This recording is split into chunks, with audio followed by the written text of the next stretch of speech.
요즘 일본 여행 가보셨거나 미국에서 회전초밥 드셔보신 분들이라면 한 번쯤 쿠라스시 같은 매장을 보셨을 겁니다. 자리마다 태블릿이 달려있고 먹은 접시는 슬롯으로 자동으로 들어가죠. 화면에선 게임까지 돌아가고요. 딱 봐도 와 진짜 미래 식당 같다는 말이 절로 나옵니다. 그런데 이상합니다. 2024년 기준 매출은 전년 대비 27.3%나 늘었는데 같은 기간 영업 손실은 450만 달러를 기록했죠. 도대체 왜 이런 일이 벌어진 걸까요? 오늘은 쿠라스시를 통해 화려한 기술 투자가 왜 막대한 손실이 났는지 그 돈의 구조를 차갑게 뜯어보겠습니다.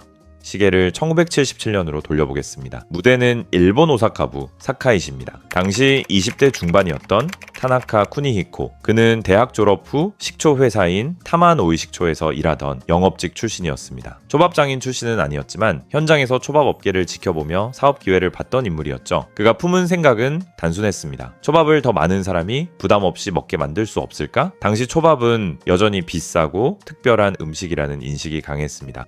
타나카는 그 틈에서 가능성을 받고 지인들에게 300만 엔을 빌려 첫 초밥집 문을 엽니다. 여기서 중요한 건 타나카가 자동화를 바라보는 방식인데요. 그는 기계를 단순한 인건비 절감 수단으로만 보지 않았습니다. 쿠라스시에게 자동화는 가격을 낮추고 운영을 표준화하고 더 많은 사람이 초밥을 즐기게 만드는 핵심 도구였습니다. 1984년 쿠라스시는 회전 초밥 업태로 전환합니다. 지금은 익숙한 장면이지만 당시엔 꽤 파격적인 변화였죠. 직선형 레인을 도입하고 운영 효율을 끌어올리면서 저렴한 가격과 빠른 회전을 동시에 노렸습니다. 이후 쿠라스시는 일본 회전 초밥 시장의 대표 브랜드 중 하나로 성장합니다. 그리고 그 과정에서 시간 제한 관리 시스템, 2형 레인, 터치 패널 주문, 항균 초밥 커버, 신선 도군, AI 카메라 시스템, 그리고 비쿠라폰까지 위생 효율 재미를 한꺼번에 잡는 장치들을 차례로 도입해왔습니다. 하지만 많이 팔리는 사업과 많이 남기는 사업은 생각보다 다를 수 있습니다. 쿠라스시는 일본에서 강한 브랜드 존재감을 만들었지만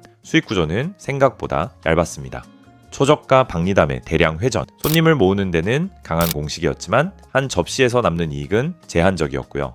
매장이 늘어날수록 고정비 부담은 더 무거워졌습니다. 그래서 회사는 더 큰 시장에서 이 문제를 풀어보려 했죠. 2000년대 들어 상장을 거치며 체급을 키운 쿠라스시는 2009년 미국 1호점인 얼바인점을 열며 해외 확장에 본격적으로 나서는데요. 이 선택은 갑작스러운 모험이라기보다 일본에서 다듬어온 운영 방식을 해외 시장에 옮겨보려는 실험이었습니다. 이미 본국에서 자동화와 표준화에 대한 경험이 충분히 축적돼 있었기 때문에 미국에서는 그 강도를 더 높이는 쪽을 택합니다. 주방에는 자동화 설비를 더 넣고 운영체계도 한층 더 고도화하고요. 당시 회사는 이 기술력이 미국 진출의 무기가 될 수 있다고 본 거죠. 게다가 쿠라스시가 미국에서 통할 거라고 본 이유는 자동화만 있었던 건 아니었습니다. 이 브랜드는 초밥을 파는 식당이면서도 동시에 체험형 외식의 성격이 강했는데요. 회전 레인 위로 접시가 지나가고 먹은 접시를 넣으면 화면이 반응하고 비쿠라폰 같은 장치가 작동하죠. 미국 소비자 입장에선 가족이 함께 가서 먹고 놀고 즐기는 공간처럼 받아들여졌습니다. 그래서 쿠라스시는 광고를 잘한다기보다 손님이 직접 매장에 찾아오게 만드는 데 더 강했고요. 비쿠라폰과 캐릭터 협업은 식사에 놀이와 수집의 재미를 붙여 손님을 더 오래, 더 자주 오게 만드는 장치였죠. 그러니 애니메이션이나 캐릭터 IP와 협업할 때도 단순한 광고가 아니라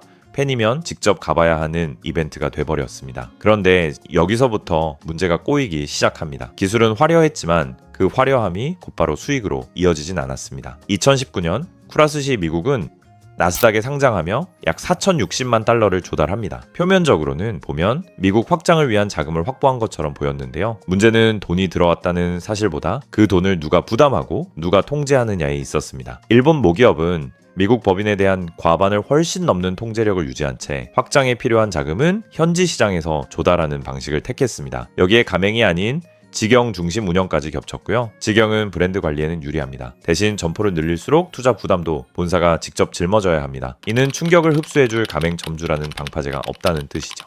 그럼에도 쿠라스시의 문제는 그 일관성을 지키는 비용이 너무 컸다는 데 있죠. 매장을 열 때마다 점포당 수백만 달러 수준의 초기 투자비가 들어갔고요. 점포 수가 늘어날수록 고정비와 현금 소모도 함께 불어났습니다. 외형은 더 커 보이는데 실제로는 돈이 더 빨리 빠져나가는 구조였는데요. 여기서 우리는 자동화 신화의 착각과 마주하게 됩니다. 보통 자동화라고 하면 인건비는 줄고 이익은 늘 거라고 생각하죠. 하지만 현실 비즈니스는 그렇게 단순하지 않습니다. 쿠라스시 미국의 2024 회계연도 매출은 2억 3,790만 달러로 전년 대비 약 27.3% 성장했습니다. 숫자만 놓고 보면 좋아 보이는데요. 하지만 같은 해 영업 손실은 450만 달러였습니다. 성장의 속도만큼 수익성과 현금이 따라오지는 않았죠. 게다가 자동화는 규모가 커진다고 무조건 더 효율적이지도 않습니다. 설비가 많아질수록 소프트웨어, 유지 보수, 시스템 관리 같은 숨은 비용도 함께 커집니다. 동시에 인건비 부담까지 겹쳤고요.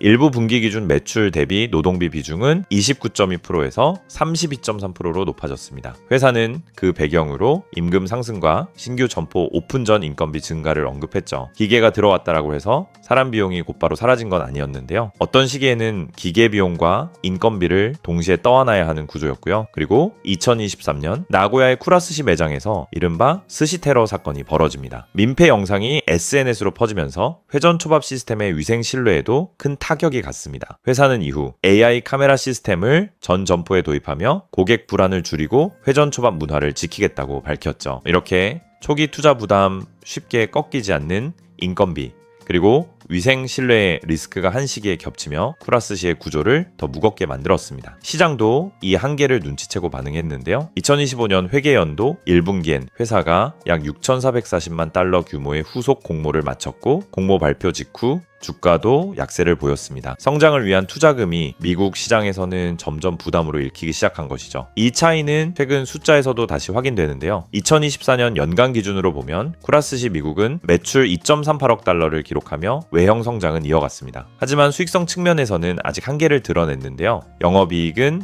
마이너스 4,500만 달러로 적자를 지속했고 영업이익률 역시 마이너스 1.89%를 기록하며 여전히 손익분기점을 넘지 못한 상태입니다. 즉 매출은 빠르게 성장하고 있지만 이익은 따라오지 못하는 전형적인 확장형 성장 구조라고 볼 수 있습니다. 반면 쿠라스시 재팬은 같은 해 매출 2,349억엔, 영업이익 56억엔, 영업이익률 2.4% 수준이었습니다. 2025년에도 쿠라스시는 2.2% 안팎의 수익성에 머물렀죠. 기술이 더 화려하다고 해서 수익 구조까지 더 두꺼워지는 건 아니었던 겁니다. 그렇다고 해서 쿠라스시의 전략이 처음부터 틀렸다고 단정할 수도 없는데요. 자동화는 초기에 큰돈이 들지만 일단 시스템이 자리 잡으면 품질 통제와 운영 표준화에선 강한 무기가 될 수 있죠. 오히려 지금처럼 관세와 공급망 변수로 기업들의 비용 계산이 더 복잡해지는 시기엔 예측 가능한 운영 체계를 미리 깔아둔 회사가 버틸 힘을 가질 가능성도 있습니다. 지금 쿠라스시가 보여주는 숫자는 실패의 최종 판결이라기보다 아직 계산이 끝나지 않은 중간 성적표일 수도 있다는 뜻입니다. 바로 그래서 이 회사가 더 흥미롭습니다. 그렇다면 이제 남는 질문은 하나입니다. 쿠라스시는 정말 잘못된 길로 들어선 걸까요? 아니면 지금이 너무 비싼 투자 구간일 뿐이고 이제부터 수익이 따라붙기 시작하는 단계일까요?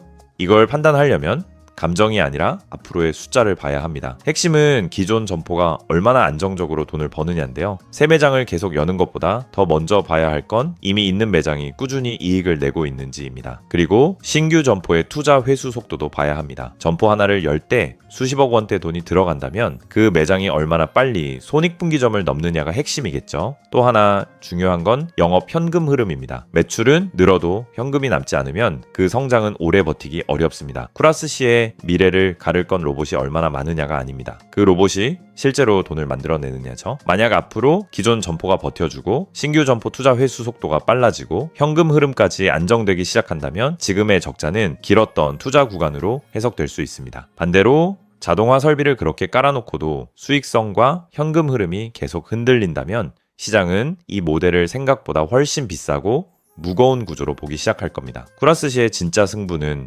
기술 그 자체가 아니라 그 기술을 얼마나 빠르게 이익으로 바꾸느냐에 달려 있습니다. 초밥은 계속 돌고 있습니다. 하지만 자본시장은 그 회전만으로 만족하지 않습니다. 매출이 아니라 이익을 보고 성장이 아니라 회수 속도를 보고요. 그래서 쿠라스시는 지금 회전 초밥의 미래를 보여주는 회사이기도 하고 자동화 외식의 한계를 시험받는 회사이기도 하죠. 여러분은 어떻게 보셨나요? 쿠라스시의 지금 상황 필연적인 성장통이라고 보시나요? 아니면 너무 무거운 투자 구조가 만든 한계라고 보시나요? 댓글로 여러분 생각 남겨주세요. 영상이 좋으셨다면 구독과 좋아요, 알림 설정으로 응원 부탁드립니다. 시청해주셔서 감사합니다.